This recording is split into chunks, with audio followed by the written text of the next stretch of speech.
first story. I neglected my younger daughter, allowed the older one to abuse her, and then denied the promised walking down the aisle and dance at my younger daughter's wedding to protect my older daughter's feelings, only to perform them at my older daughter's rushed wedding. Now my younger daughter has abandoned me, and I'm regretting my actions. I 56M have two daughters, Emily 34 and Jenna 33. They were close when they were kids, not inseparable, but the kind of sisters who had their own inside jokes, their own games, and their weird little dance routines in the living room. That kind of thing. But once they hit their teens, something changed. Emily, the older one, started pulling away from Jenna around high school. It was a slow drift that turned into something sharper over time. Jenna always seemed to have things fall into place: friends, grades, opportunities. Emily was smart too, but she had to grind for every beat. Jenna was the one teachers raved about. She got into all the clubs.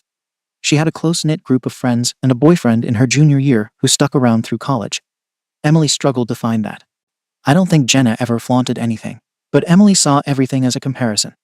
And unfortunately, a lot of family situations fed into that, even unintentionally.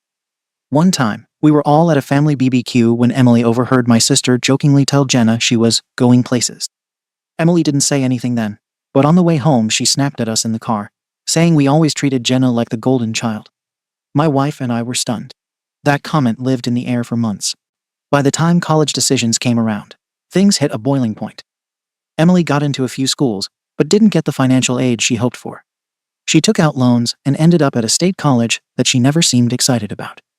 She told us she only chose it because she didn't want to stay home and feel like a failure. Jenna, on the other hand, got a full ride to Emily's top choice. We didn't even know it was her top pick until she broke down crying the day Jenna announced her acceptance. Emily told us Jenna stole her life, that she did it on purpose. Jenna looked blindsided. She genuinely hadn't known. That day, something broke between them permanently. They barely spoke after that. We tried family therapy. Emily refused. She said there was nothing to fix because Jenna had already won. Jenna tried a few times to reconnect, invited her out for coffee, texted her updates about school, and even sent her a birthday card one year. Emily ignored it all. At some point, Jenna stopped trying. The silence between them just became the norm. Still, I did my best to stay present in both their lives. Jenna didn't badmouth Emily, and Emily never explicitly asked me to cut Jenna off. I kept things separate. As long as I didn't bring one up in front of the other, things stayed manageable. Emily's adult life hasn't been easy. She had a rough breakup in her mid-20s that left her emotionally drained. She bounced between jobs, fell into debt, and then got pregnant unexpectedly at 30. The father is barely in the picture. There's some child support, but he's inconsistent and disinterested. Now she's raising a 3-year-old son, Leo, mostly on her own. My wife and I help her when we can.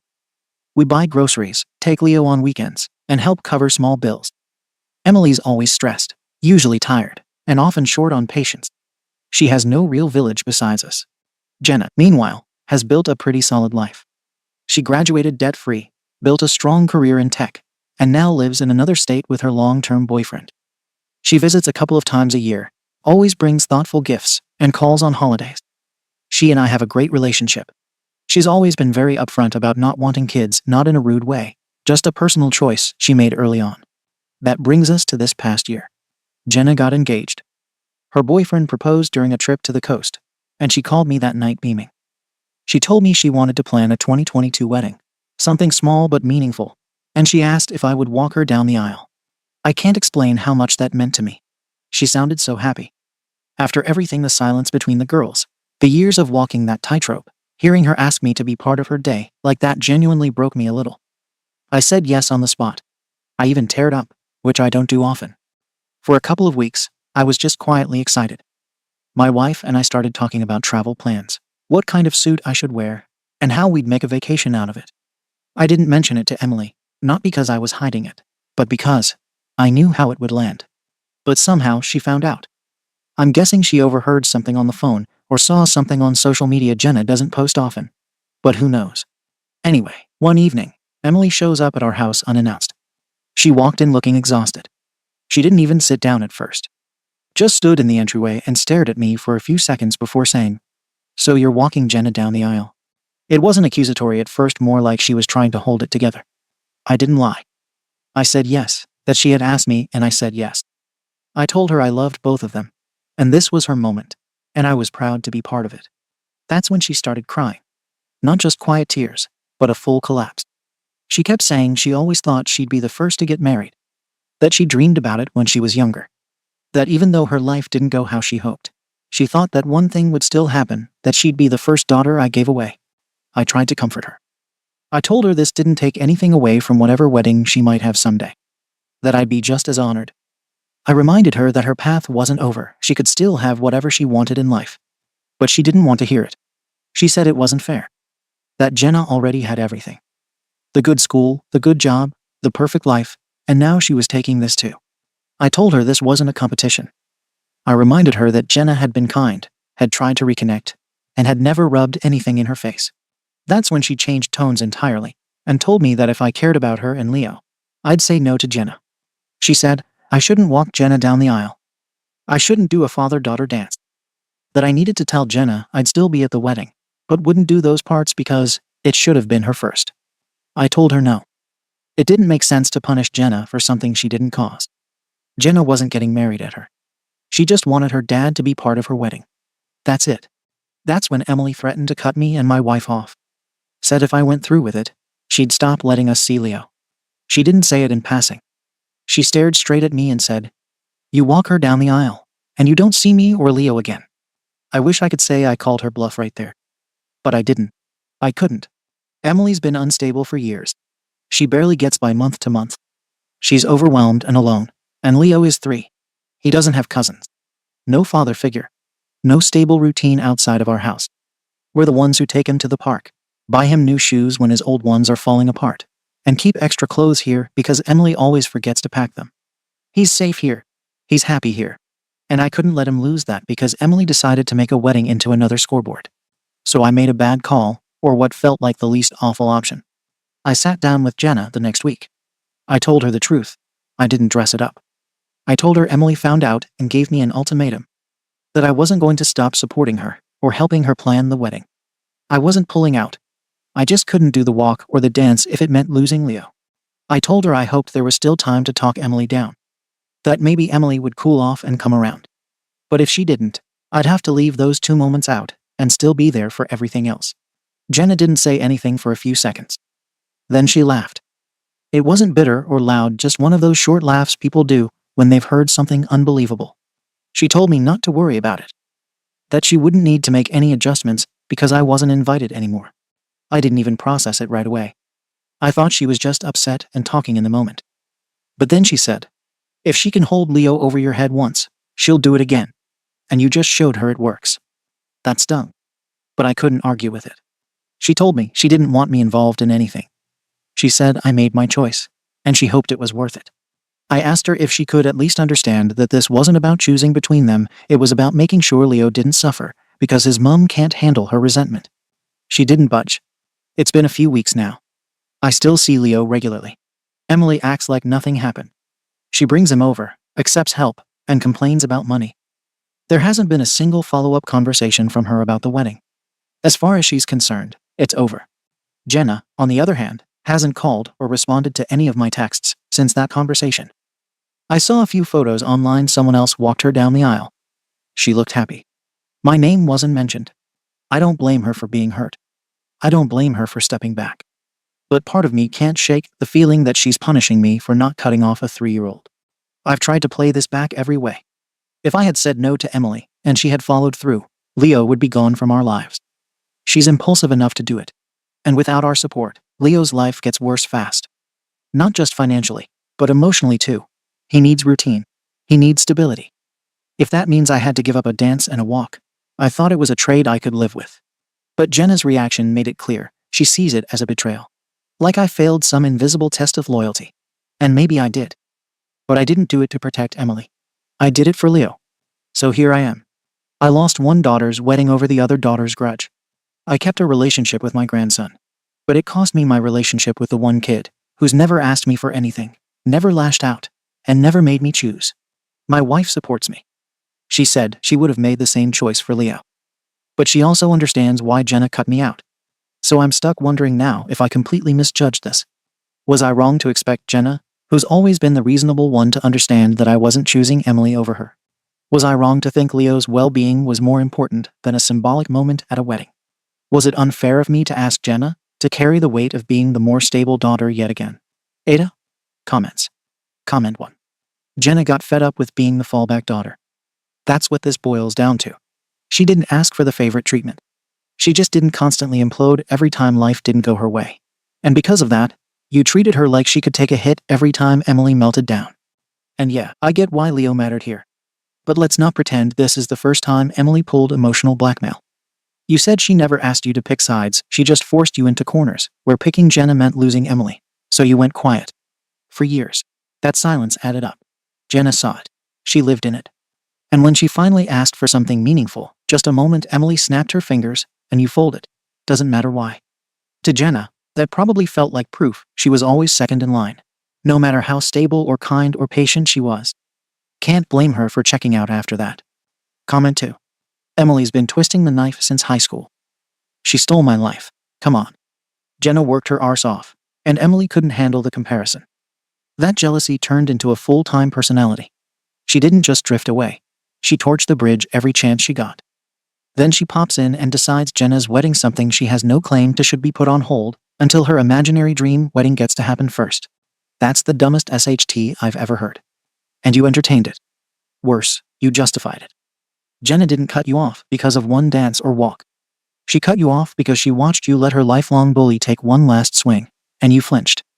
She probably realized it wasn't going to stop, that being the mature one just meant she'd keep getting left out of her own damn life. Leo's a victim in this. But he's not the only one. You treated Jenna like a backup plan her whole life, and then acted surprised when she finally said, "Forget it." Comment 3. You didn't choose Leo. You chose Emily. Leo's too young to know what's going on. He's not holding anyone hostage. His mom is. She handed you a loaded threat, and you folded, then wrapped it up like it was about protecting your grandson. That kid's going to grow up watching his mom manipulate everyone around her, including her father. And you're helping set that pattern. Jenna asked for one thing. One day. After years of walking on eggshells, while you kept playing middleman. She didn't demand you cut Emily out. She didn't make you pick a favorite. She asked you to show up for her like a father. And you told her, "Sorry, your sister might throw a tantrum and take her kid, so I can't."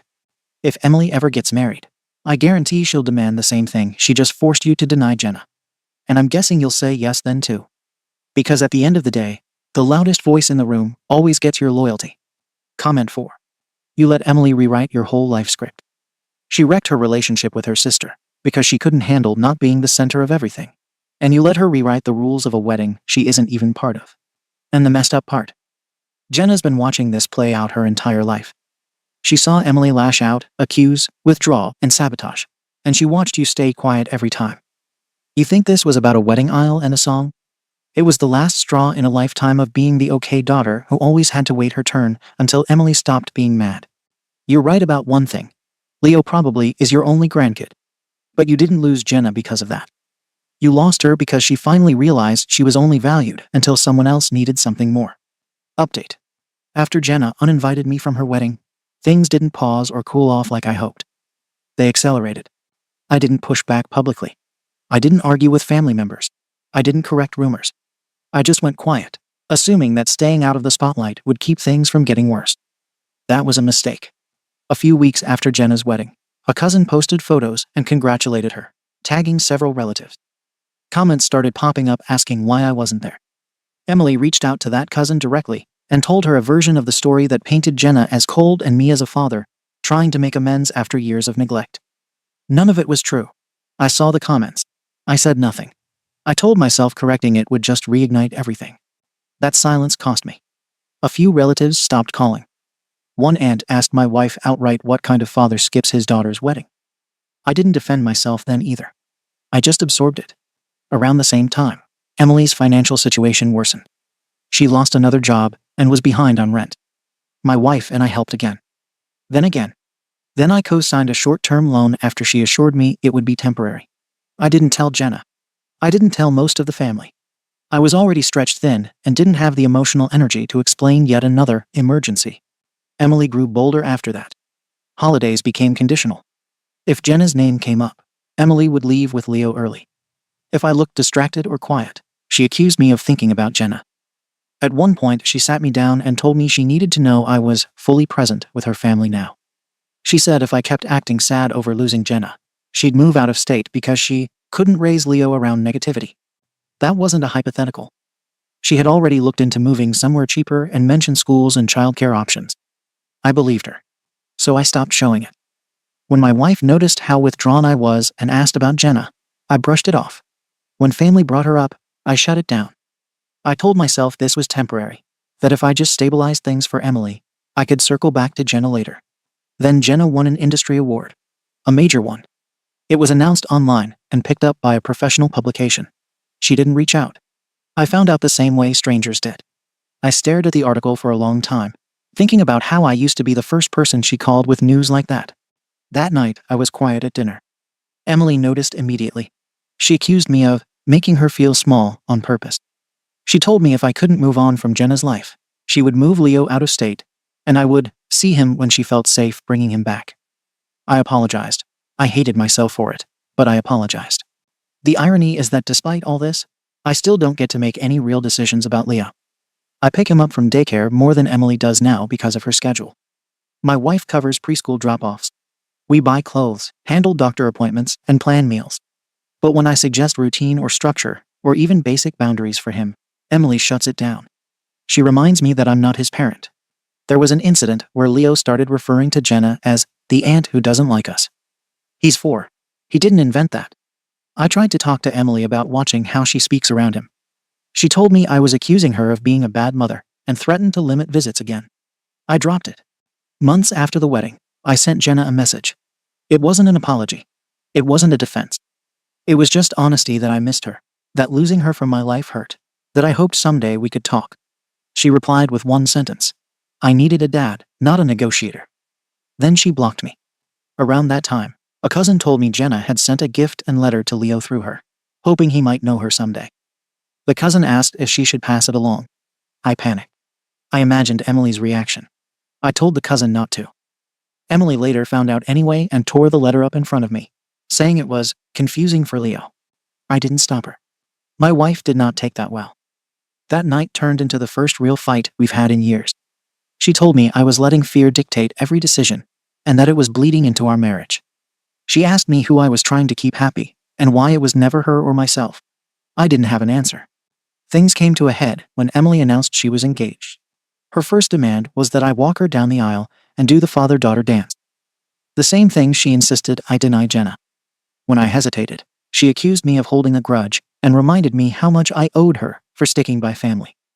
Then she asked for my grandmother's ring and heirloom that I had originally planned to give to Jenna someday.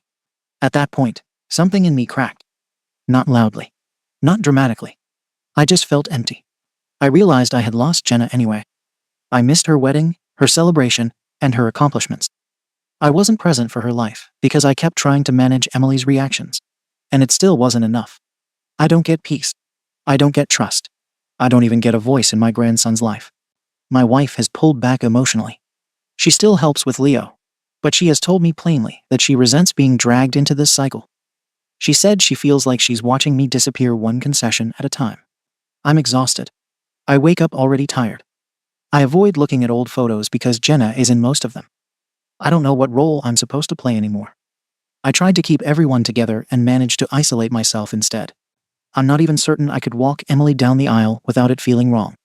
She won't hear anything that challenges her perspective. Every attempt leads to another threat. Another demand. Another line in the sand. I thought prioritizing a child meant doing the hard thing. I'm starting to wonder if all I did was teach my daughters the wrong lesson and myself that love is earned by compliance. I don't know how to fix any of this. I don't know if it even can be fixed. And I don't know how to live with the fact that the daughter who never asked me for anything is the one I lost. Comments. Comment 1. You sacrificed the daughter who never made you choose. And now you've built a life where every decision is handed to you by the one who does or else. You didn't lose Jenna when she uninvited you. You lost her years ago, the moment you started protecting your access to Leo more than your relationship with her. You just didn't feel it until she finally said enough. Emily saw it work once, and now she's writing the script. You blink wrong, and she's dangling Leo like bait again. You even admitted you're picking her kid up more than she is. So she gets the help, the money, the heirlooms, the space in your life, and the authority to tell you how you're allowed to feel about your other kid. And the kicker, she still doesn't respect you. Jenna gave you grace. Over and over. until it cost her too much. She didn't want heirlooms. She didn't want to be the favorite. She just wanted a dad who had a spine when it counted. Comment 2. This feels less like a family dynamic and more like an addiction cycle. You're not parenting anymore. You're managing crises. You're appeasing the chaos to avoid fallout. And that's turned your relationship with Emily into this toxic performance, where she holds the leash and you keep pretending you're the one walking her. But you're not. She tells you when to speak, how to feel, and what you're allowed to want. And she's trained you well because now even your wife is watching you fade out. And Leo? Poor kid. He's growing up in this echo chamber, where the person who picks him up from daycare is treated like a butler, and his aunt is described like a cautionary tale. He's not going to stay innocent in that dynamic forever. And he's going to remember who let it happen. You didn't just lose a daughter. You trained her to walk away. And you taught Emily that love means leverage. You're living in a house built on silence, and man, that SHT always collapses. Comment 3. You basically let Emily blackmail you with your grandson. And now she's running the entire operation: finances, emotions, who gets to be in your life and how. And the craziest part? You're still not in charge of anything. You're doing childcare, paying her bills, losing your marriage one quiet resentment at a time. And for what? So you could not walk your daughter down the aisle. Not dance with her at her wedding. Not celebrate her award. She's out there living a life. And you're hiding in Emily's basement of emotional hostage situations. And let's not pretend Emily would have stayed gone if you'd stood up to her. She's broke, unstable, and already leeching help. She needs you more than you need proximity to Leo. But you flinched, and she saw it. And now she's pressing harder. You lost Jenna because you backed the wrong horse. Now you're stuck walking on hot coals, while the person who set the fire tells you how lucky you are she hasn't left yet. Update. After my last update, the distance between me and Jenna stayed absolute. No contact, no indirect messages, nothing through relatives. I told myself to respect it. At the same time, Emily's behavior kept drifting further into territory I couldn't explain away. It started with Jenna's work. Emily somehow got it into her head that Jenna's success was artificial, that she had connections she didn't deserve. I later found out Emily reached out to someone loosely connected to Jenna's workplace and hinted at family instability. Jenna's partner caught it immediately and shut it down. That wasn't the end of it. He contacted me directly and told me, in very plain terms, to stop interfering in his partner's life, and to make sure Emily never contacted them again. A restraining order followed shortly after, not against me, but against Emily. Seeing it in writing was surreal. Emily told me it was all exaggerated, that she was only concerned. Jenna's partner sent screenshots. There was no ambiguity. Around the same time, Emily announced her wedding plans were moving forward quickly. She wanted everything handled fast and cheap. I was already exhausted, but I agreed to attend. At that point, I wasn't sure I even wanted to walk her down the aisle or do the dance. But I told myself skipping it would blow things up again. The wedding was a mess. Emily insisted on last-minute changes, shuffled the order of events repeatedly, and spent most of the day monitoring my reactions. I barely made it through the walk. Halfway down the aisle, she stopped and whispered that I looked detached, and that I was embarrassing her. I froze. People noticed. I stepped back and left before the reception started. The dance never happened. She told guests I wasn't feeling well. Later she sent me messages accusing me of ruining her wedding on purpose. A few weeks after that, things unraveled fast. Emily's new partner lost his job. Then she lost hers. Bills piled up. She showed up at my house with Leo and bags, saying they needed to stay, temporarily. Something in me shut down. I couldn't do it again. I told her she needed to find another option. She stared at me like I was a stranger, left, and blocked me on everything that night. I didn't chase her. For the first time in years, I didn't. She tried to move out of state again, but it didn't last. They ran out of money within months and came back. She reached out through a relative, asking to talk. I said no. I meant it. She accused me of abandonment. Maybe she's right. I just couldn't survive another cycle of threats, demands, and reactions tied to my access to Leo. It hurt knowing that saying no likely meant losing him completely. That part hasn't stopped hurting. I tried one last time with Jenna. I sent a brief message acknowledging harm, without defending myself or bringing up Emily. She replied politely, distantly.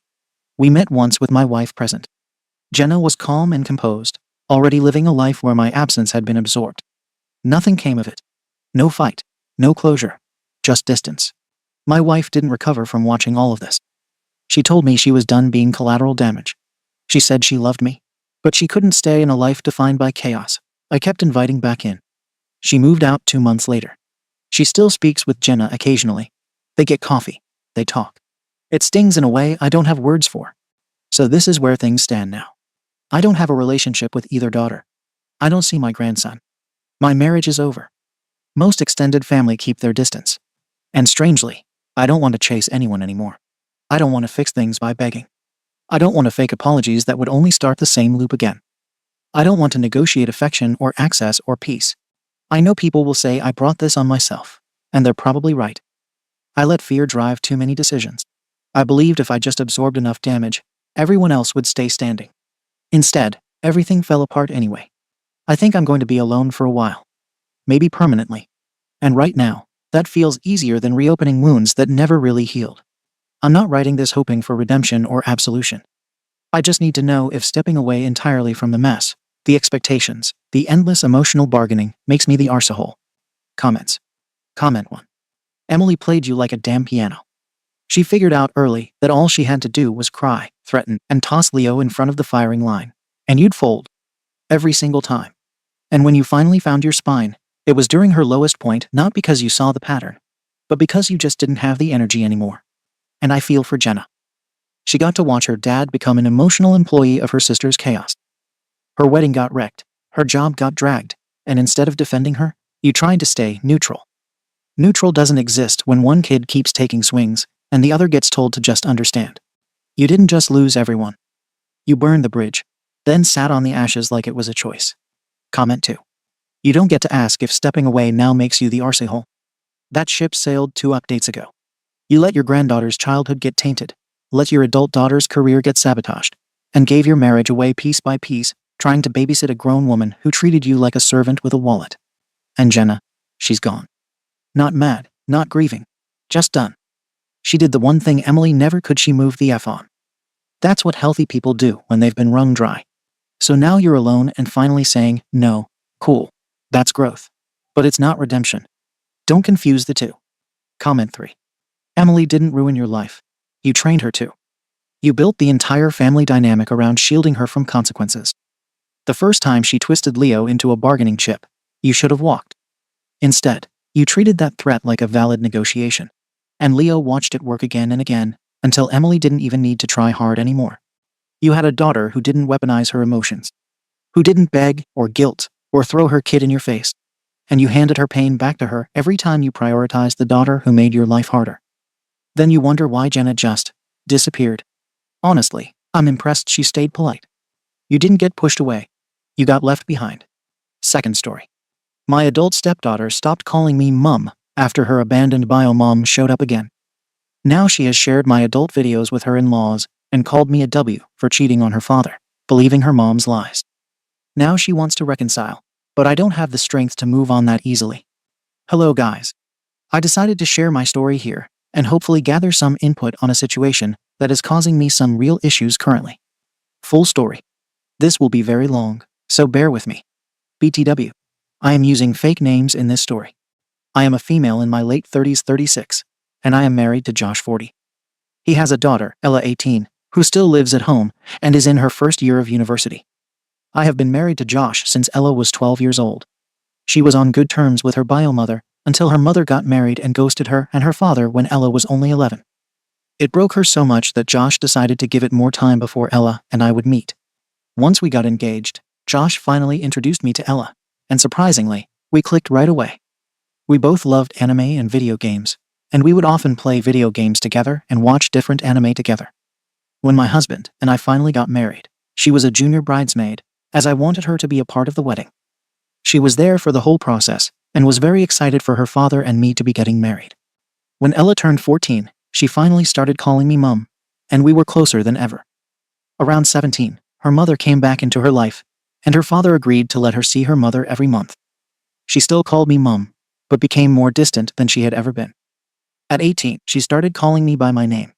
I will not lie, it stung, but despite all that, I still treated her like my daughter and called her my daughter to others. The point of all this is to show you how close we were and how her behavior shifted. About 2 weeks ago, Ella asked me if she could borrow some of my body lotion from my room. I did not think twice about it because she has done that in the past. But this time I noticed she was taking a while to come out of my room. I called her name, and she did not answer, so I checked on her. She looked panicked and just grabbed the lotion off my dresser and rushed out. I thought it was strange and assumed maybe she was stealing my lipsticks or something petty. I got a little annoyed, but brushed it off. A few days later, we were hosting a dinner for New Year's Eve. My husband's parents and my sister were invited over for the countdown. During the countdown, my mother-in-law received a text on her phone and got up from her seat. She whispered into her husband's ear and showed him something on her phone. At first I was confused but not bothered, until my father-in-law called out to my husband and told him to look at his phone. He did, and his face went pale. He immediately started panicking and asked Ella to talk to him in a separate room. Before that could happen, Ella loudly announced, "Did you know that your wife is a W?" My mother-in-law immediately showed me the video and started berating me in front of everyone. My sister tried to de-escalate and defend me, but my stepdaughter kept instigating by telling her grandparents that I was probably cheating on her dad. This made my mother-in-law erupt. They tried to convince my husband that I was definitely cheating and that I was not a good fit for him. My husband already knew about the work I used to do and had my back, which only angered them more. My husband's parents left abruptly after a huge argument, during which my father-in-law called my husband a Kirk. After they left, my sister left shortly after to give us time to sort things out. My husband dropped Ella off at his parents' house for the night, so he could talk to me and cool down. 2 days later, he brought Ella home and talked to her while I was out of the house. He explained that he knew everything about my past and had always been supportive of it. According to him, she realized she had made a huge mistake. She cried and apologized to him and told him that her bio mother told her about my past. At first, she did not believe her until she found the tapes. My husband called me and asked if I wanted to talk to her, but what he did not tell me was that he was next to her and had me on speaker. I ended up saying that I did not feel like I wanted to be near her and that I did not want to be her mother anymore. She heard everything and started crying on the phone. She told me she was going to stay with her grandparents for a bit until things cooled down. I agreed, and that has been the arrangement up until recently. My in-laws have already started telling people my business and slandering my name because of this, which makes me even more angry at her since she has had every opportunity to correct them, but has not. I know she is only a teenager, but I cannot bring myself to go back to the way things were just because she apologized. Please, a little help would be nice. Am I being harsh? TLDR. My stepdaughter found some of my old spicy tapes from when I was an adult star. After finding them, she sent copies to my husband, my mother, and my father-in-law. My husband already knew I was an adult star in my 20s, but his parents did not. They have since slandered my name to relatives and tried to convince my husband to end our marriage. When my stepdaughter realized that my husband already knew about my past, she apologized and is now trying to reconcile. However, after the things she said to me and the damage she caused, I cannot bring myself to forgive her or go back to the way things were. Would I be the arsehole if I did not forgive her? Edit. I absolutely did not expect this many comments so quickly. Thank you for all the nice replies, and to those who actually want to give their thoughts and genuine advice. I'm sorry if I can't reply to all the comments. I'm reading them all and trying to reply to certain comments in order to give clarifications, but I want to address some things here instead to clear up any confusion. I was 20 when I created my first movie. Yes, DVDs existed back then. I'm confused on how some people think DVD adultery didn't exist in 2010. Ella was able to find the adultery online, using the info on the DVD. No, I don't know the details on how she did it. Although realistically, it shouldn't be hard to find, as I myself have searched for my content and have found it easily. Her father told me that she had screen recorded one of the videos. I kept the DVDs because I was proud of my content at one point. And my husband had requested that I keep some of the ones he liked. I had never had the thought that my stepdaughter would snoop through my things, so no, I did not burn it or hide it. No, this is not a karma farm or whatever some are saying.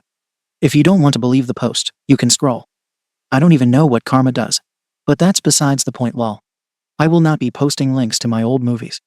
I am married and couldn't care less if you believe my post. I do not hate my stepdaughter. I just need time to process things. I am still a human being. My stepdaughter's bio mom is friends with my ex-boyfriend, and he was very involved at that point in my life. That's how she knows about my past. My husband did not tell her. She found out from a third party. Josh and I were dating when Ella's mother ghosted my husband and stopped visiting Ella. Yes, she was 11. We dated for about 2 years before we got engaged. We were engaged for 1 year.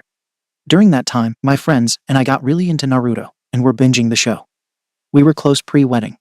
We clicked instantly is a bit of an exaggeration, But she warmed up to me pretty quickly after she and I found out about our shared interest. I will try to update as soon as possible. But I probably will take some time to actually take the advice in the comments.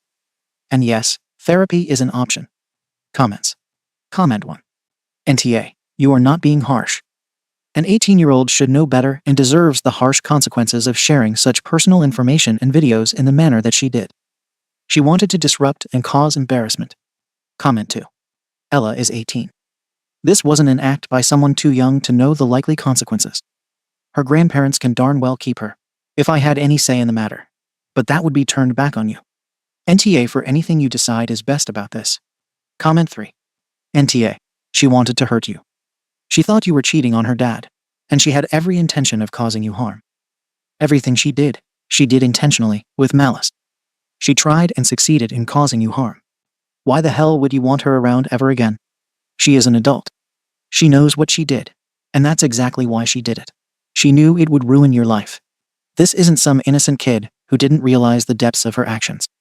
She fully realized them and committed to them specifically because the consequences would be so terrible for you. She does not deserve forgiveness. Update.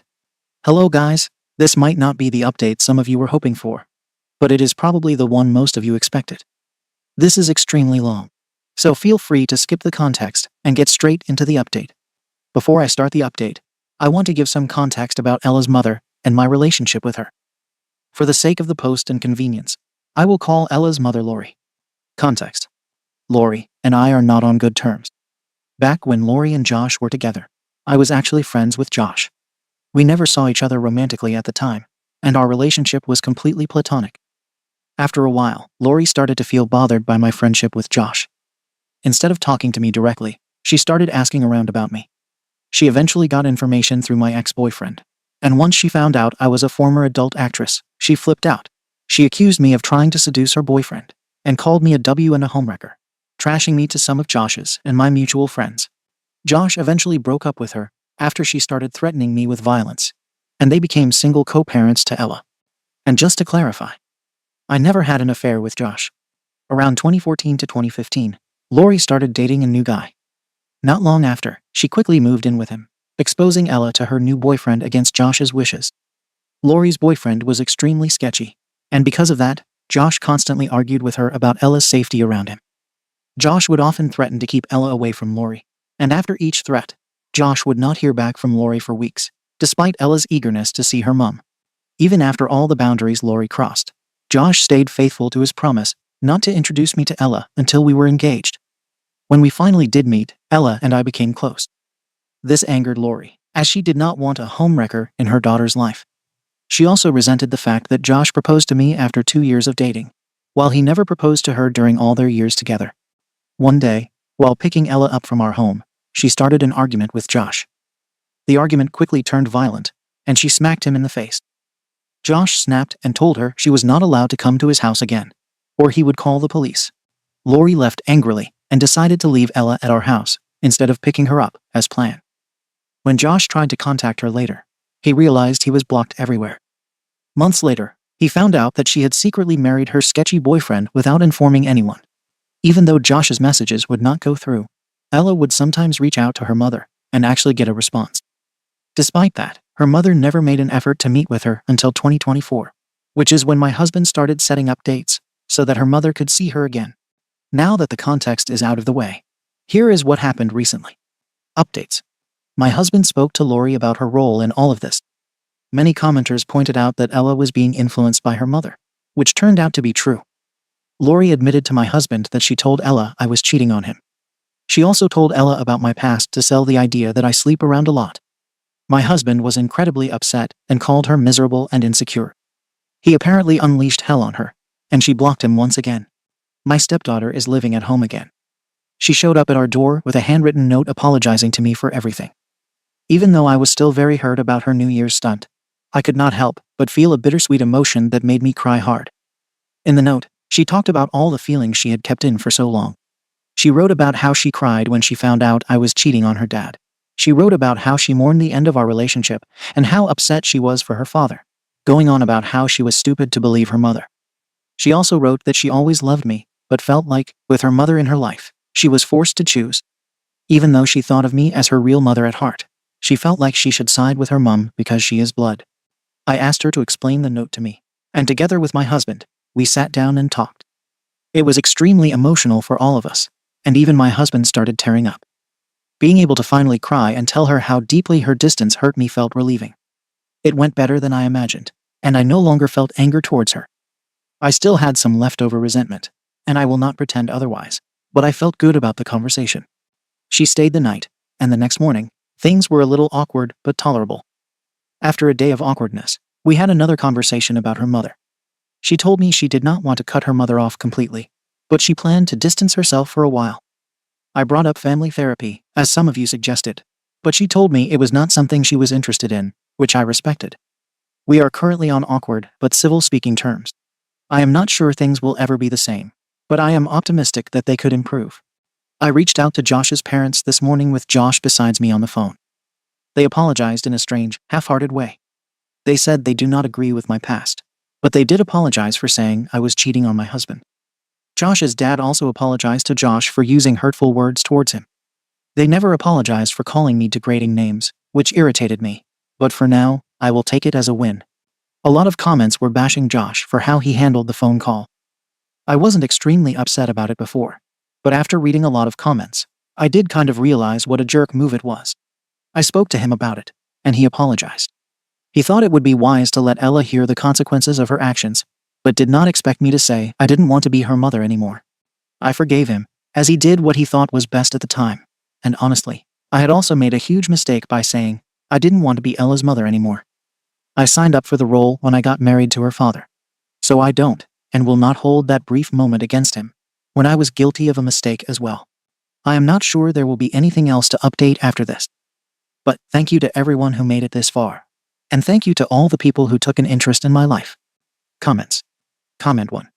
If your stepdaughter doesn't want to attend family therapy, and isn't really willing to address how toxic and manipulative her mother is, I worry this won't end well. Please make sure you are a good advocate for yourself in this situation. Comment 2. OP, I think you need therapy, especially group therapy, as everyone needs to take responsibility for their words and actions. I think your stepdaughter has a high probability of hurting and betraying you again in the future due to the influence of your husband's nasty ex. I think any meaningful forgiveness is only achieved once responsibility and consequences are fully accepted and understood, and then long-term change is actioned. I think the ex-wife will persist because she can, and she does not respect your husband or you. I think the only way to get her to back off is to make her fear you. From what you have described of the aftermath, I have little faith that any meaningful change will be achieved. Worse, I can only see any sacrifice or cost will be at your expense. Good luck. Thank you for watching the video.